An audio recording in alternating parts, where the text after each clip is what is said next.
Hello friends, welcome to my channel Pariksha दर्शिका।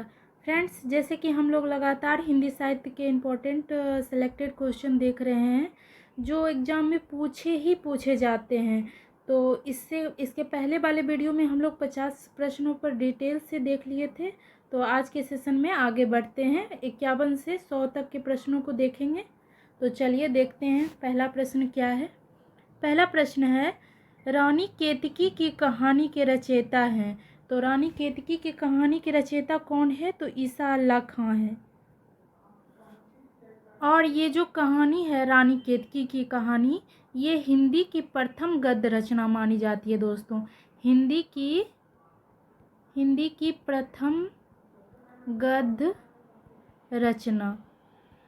इस तरह से क्वेश्चन भी पूछा जाता है कि हिंदी की प्रथम गद्य रचना किसे मानी जाती है।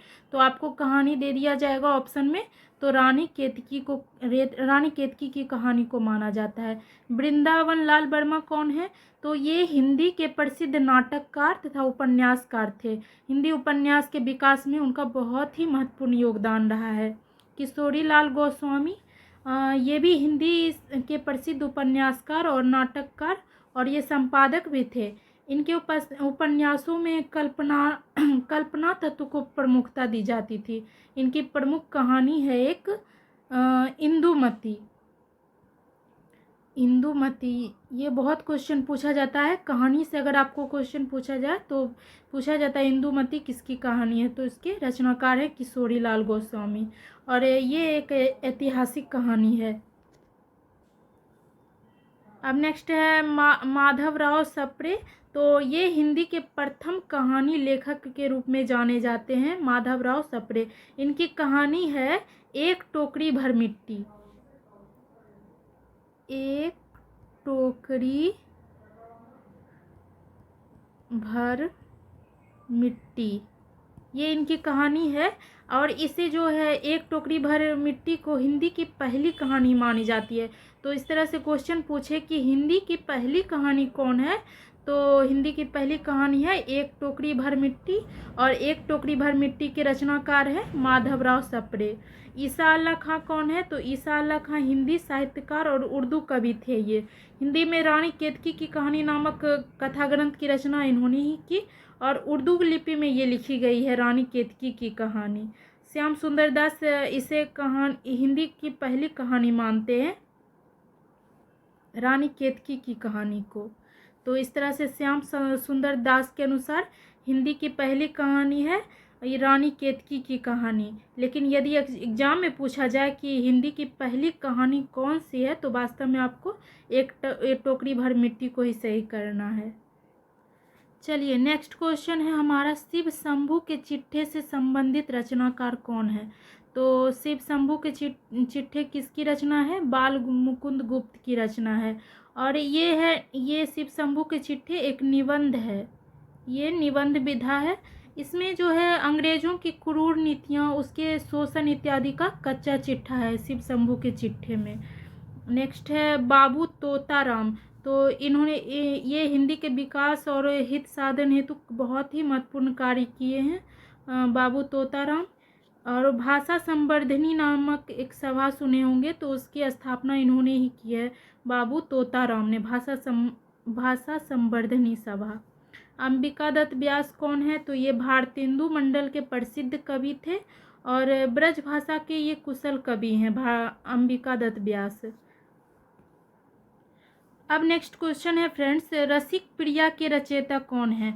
तो रसिक प्रिया के रचयिता हैं केशव दास। केशव दास की प्रसिद्ध रचना है ये रसिक प्रिया और इसमें उन्होंने रस का विशद वर्णन किया है रसिक प्रिया में। मलुक दास कौन है? तो मलुक दास श्री रामानंद संप्रदाय के परंपरा के आचार्य थे और भगवान राम इसके इष्ट देव थे। दादू दयाल कौन थे? तो दादू दयाल हिंदी के भक्ति काल में ज्ञानाश्रयी शाखा के प्रमुख संत कवि थे। दोस्तों ये अत्यधिक दयालु थे, इस कारण इनका नाम दादू दयाल पड़ गया। चलिए नेक्स्ट क्वेश्चन है, कुटज के रचयिता कौन है?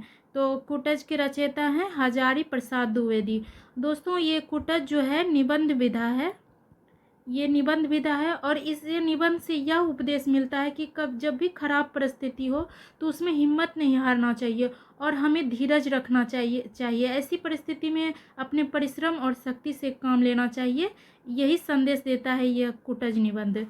शांति प्रिय द्विवेदी कौन है? तो ये बहुत ही भावुक और संवेदनशील स्वभाव के थे साहित्यकार और इन्हीं भावुक और संवेदनशील स्वभाव ने उन्हें साहित्य की ओर प्रेरित किया। हजारी प्रसाद द्विवेदी, इनका देख लिए, ये निबंधकार, आलोचक, उपन्यासकार थे। हिंदी साहित्य का प्रारंभिक काल जो है आदिकाल, उसे उन्होंने ही नामकरण दिया, आदिकाल को आदिकाल इन्होंने कहा है। कुबेरनाथ राय कौन है? तो दोस्तों ये ललित निबंध परंपरा के महत्वपूर्ण निबंधकार हैं। नेक्स्ट है विद्यानिवास मिश्र, ये संस्कृत के विद्वान माने जाते हैं दोस्तों। हिंदी साहित्य में बहुत ही सफल संपादक थे ये। साहित्य और शिक्षा के क्षेत्र में इसे पद्म भूषण से भी सम्मानित किया गया है। नेक्स्ट क्वेश्चन है आंसू काव्य के रचनाकार कौन है? तो ये बहुत बार आया है, हम जब पढ़ाए एमसीक्यू तो उसके रचनाकार हैं जयशंकर प्रसाद, आंसू काव्य के रचनाकार हैं। नेक्स्ट क्वेश्चन देखते हैं, चंदन विष व्यापत नहीं लिपटे रहत भुजंग प्रस्तुत पंक्ति के रचयिता हैं।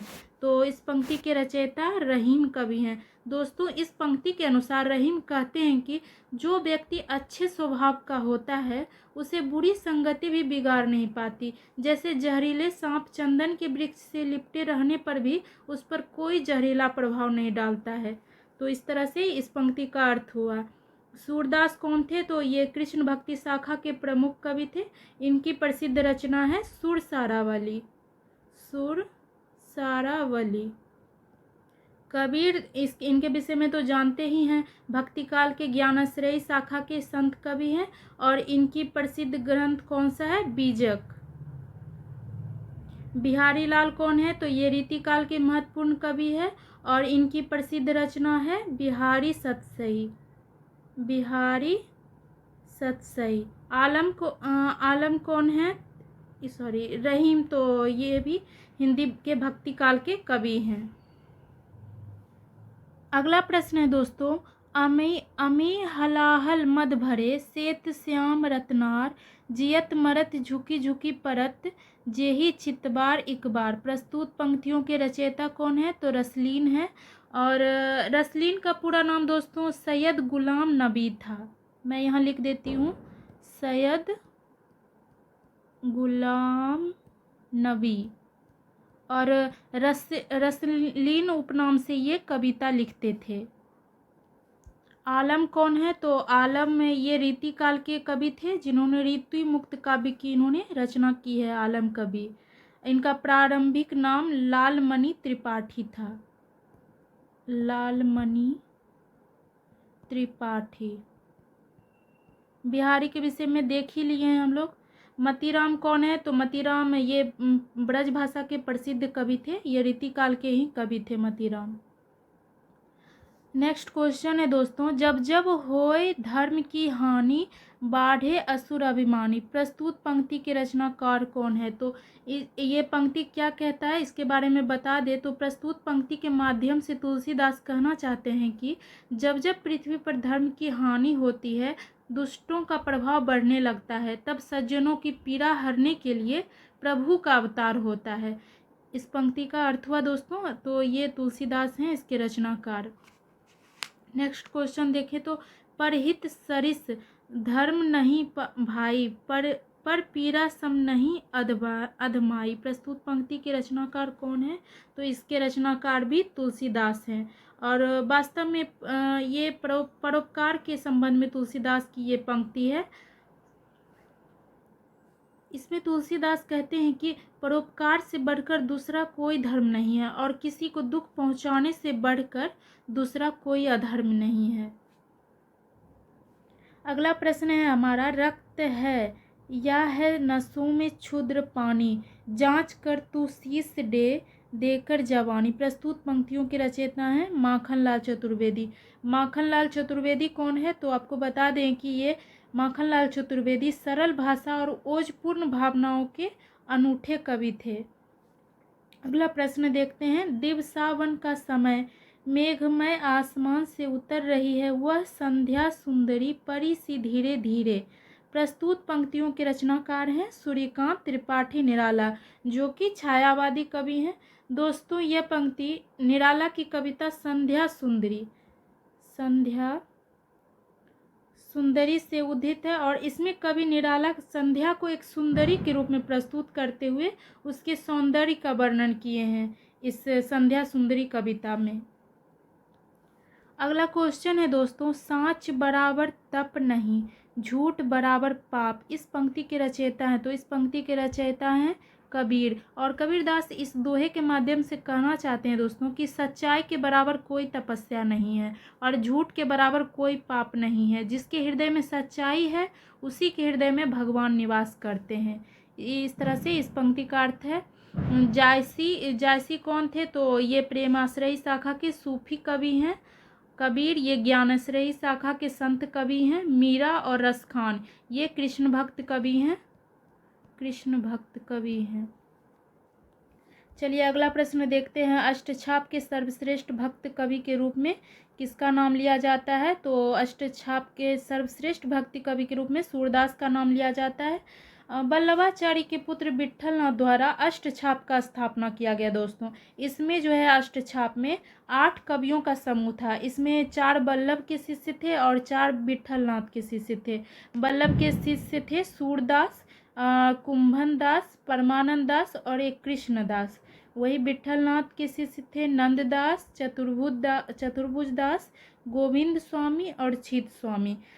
इन अष्टछाप के कवियों में सर्वाधिक महत्वपूर्ण कवि थे सूरदास।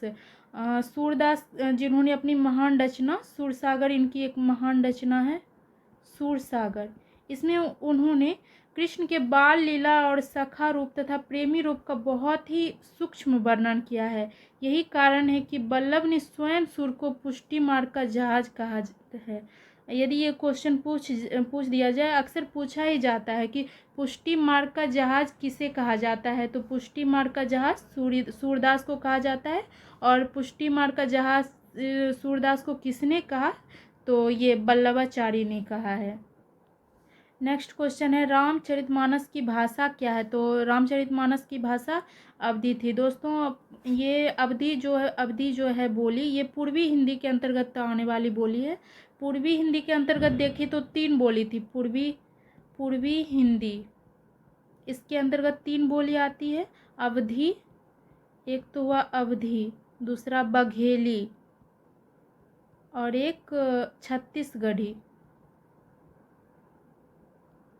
भोजपुरी तो ये बिहारी हिंदी के अंतर्गत आती है। बिहारी हिंदी के अंतर्गत भी 3 बोली आती है, भोजपुरी, मगही, मैथिली।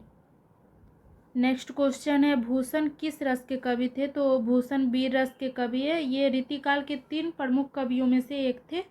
भूषण वीर रस के श्रेष्ठ कवि है दोस्तों। भूषण का वीर काव्य हिंदी साहित्य के वीर काव्य परंपरा में लिखा गया है। अगला क्वेश्चन देखें तो हिंदी का आदि कवि किसे माना जाता है? तो हिंदी का आदि कवि स्वयंभू को माना जाता है। ये अपभ्रंश के महाकवि भी थे। स्वयंभू अपभ्रंश के महाकवि थे।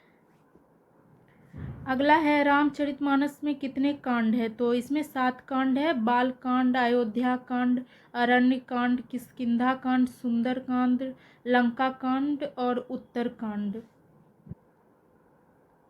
अगला क्वेश्चन है, निम्नलिखित में कौन सा एक व्यंग लेखक है? तो व्यंग लेखक कौन है? प्रसिद्ध है ये हरिशंकर परसाई।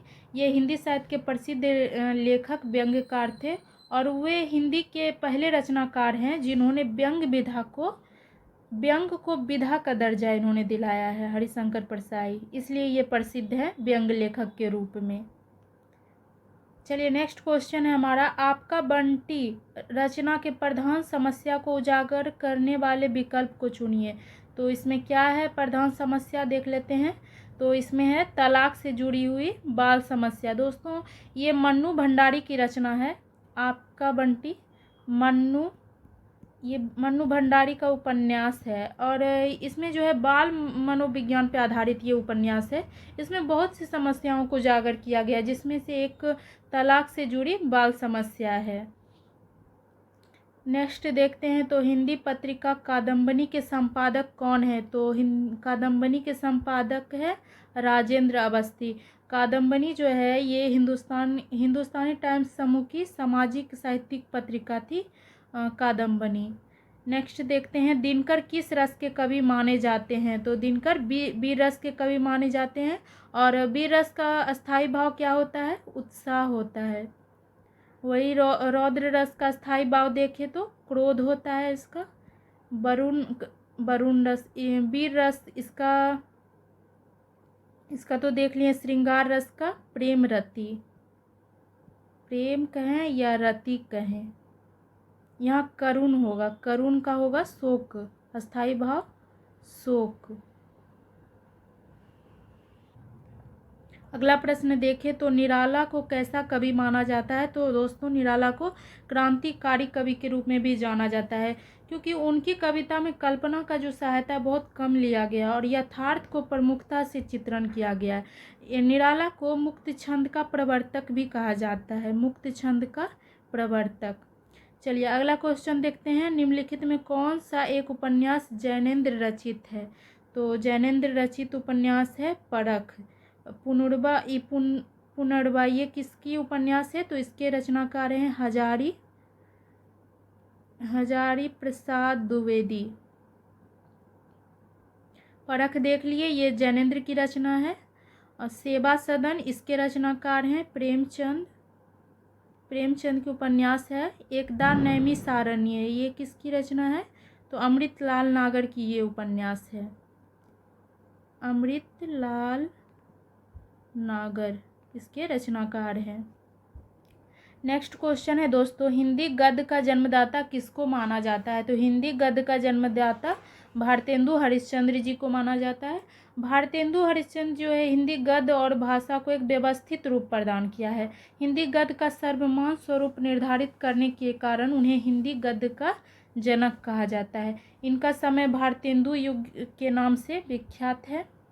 चलिए अगला क्वेश्चन देखते हैं, कवि कालिदास की अभिज्ञान शाकुंतलम का हिंदी अनुवाद किसने किया है। तो अभिज्ञान शाकुंतलम का अंग्रेजी अनुवाद देखें तो अंग्रेजी अनुवाद किया है विलियम जोन्स। और इसके अलावा इसका अनुवाद प्रायः सभी विदेशी भाषाओं में हो चुका है दोस्तों। इसका हिंदी अनुवाद कौन किए हैं। तो राजा लक्ष्मण सिंह ने किया है। नेक्स्ट क्वेश्चन है, किस काल को स्वर्ण काल कहा जाता है। तो भक्ति काल को स्वर्ण काल कहा जाता है। और क्यों कहा जाता है, पिछले वीडियो में हम लोग तो डिटेल से इसके बारे में चर्चा किए हैं। चलिए अगला क्वेश्चन देखते हैं, सूरदास के गुरु कौन थे। तो सूरदास के गुरु थे वल्लभाचार्य। इन्हें महाप्रभु विष्णु स्वामी या वल्लभ आचार्य के नाम से जाना जाता है। दोस्तों ये भगवान कृष्ण के अवतार माने जाते थे। चलिए अगला क्वेश्चन देखते हैं हम लोग, कामायनी किस प्रकार का ग्रंथ है। कामायनी महाकाव्य है। दोस्तों यह महाकाव्य जयशंकर प्रसाद की अंतिम रचना है जो 1936 ईस्वी में प्रकाशित हुई। यह आधुनिक छायावाद युग का सर्वोत्तम और प्रतिनिधि हिंदी महाकाव्य माना जाता है दोस्तों।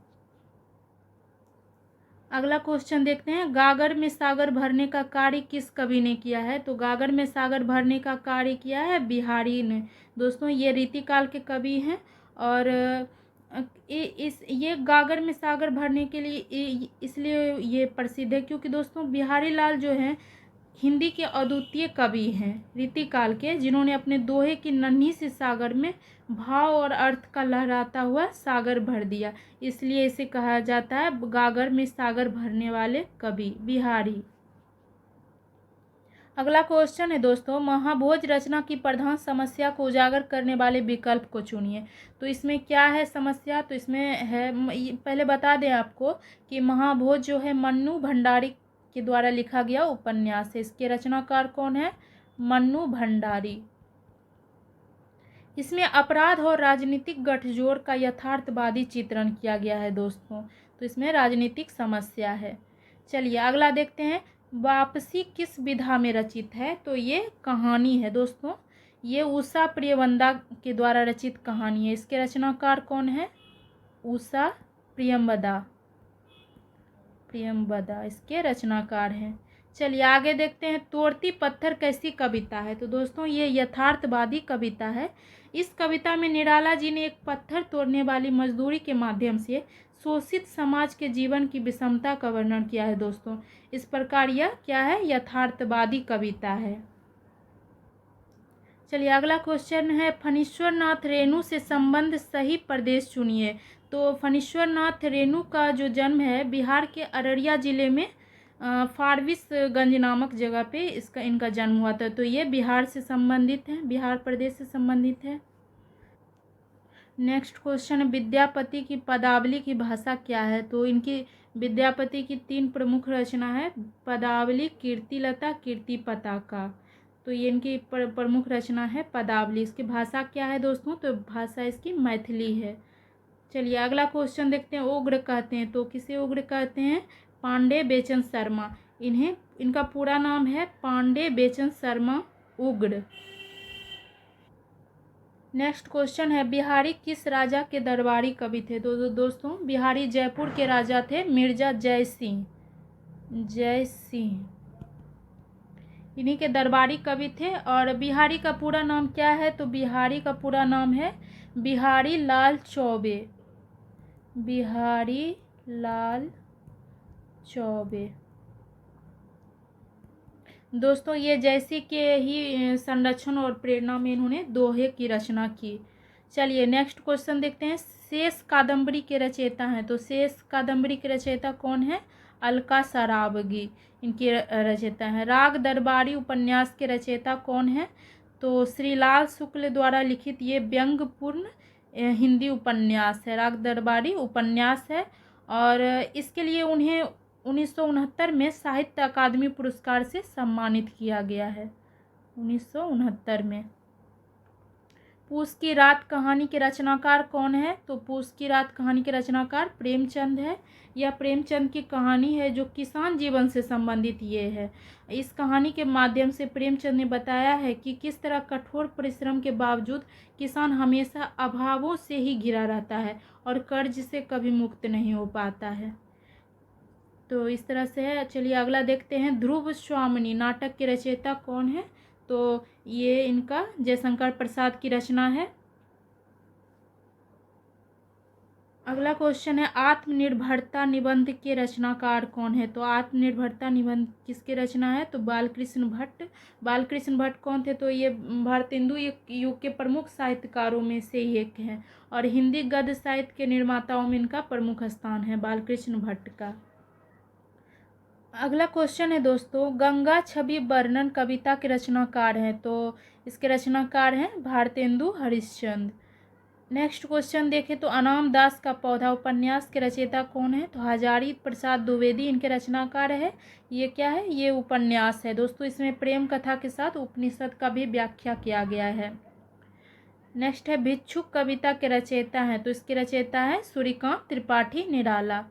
भ्रमर गीत के रचयिता कौन है, तो भ्रमर गीत के रचयिता हैं सूरदास। भ्रमर गीत और सुर सारावली इनकी प्रसिद्ध रचना है। नेक्स्ट देखें तो, ईदगाह कहानी के रचनाकार है। तो ये इसके रचनाकार प्रेमचंद है दोस्तों। ईदगाह हामिद नाम के एक 4 साल के अनाथ बच्चे की कहानी है जो अपनी दादी के साथ रहता है। इसमें हामिद के चरित्र के माध्यम से बच्चों को समय से पहले और जीवन से वंचित होने के कारण इच्छाओं को दबाने के लिए दिखाया गया है इसमें दोस्तों। यही कहानी हामिद की कहानी है ईदगाह में। अगला क्वेश्चन है, वीरों का कैसा हो बसंत कविता के रचयिता कौन है, तो इस कविता के रचयिता हैं सुभद्रा कुमारी चौहान। इस कविता के माध्यम से सुभद्रा कुमारी चौहान कहती हैं कि वीरों के जीवन में बसंत तब आएगा जब वे शांति से खुशियां बना पाएंगे, अन्यथा उनका जीवन जो है युद्ध में ही बीत जाएगा। अगला क्वेश्चन है दोस्तों, संदेश रासक के रचयिता कौन है, तो संदेश रासक के रचयिता हैं मुल्तान के कवि हैं अब्दुर रहमान। यही संदेश रासक कविता हैं के रचनाकार हैं। नेक्स्ट देखो तो, साखी के रचयिता हैं। तो साखी के रचयिता कौन है, तो कबीरदास हैं दोस्तों। बीजक जो है कबीर की प्रमाणिक कृतियों में से एक माने जाते हैं। बीजक के 3 भाग है।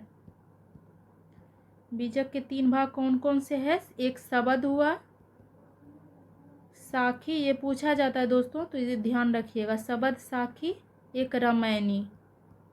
इस तरह से साखी पूछा गया तो साखी के रचयिता कौन है? कबीरदास।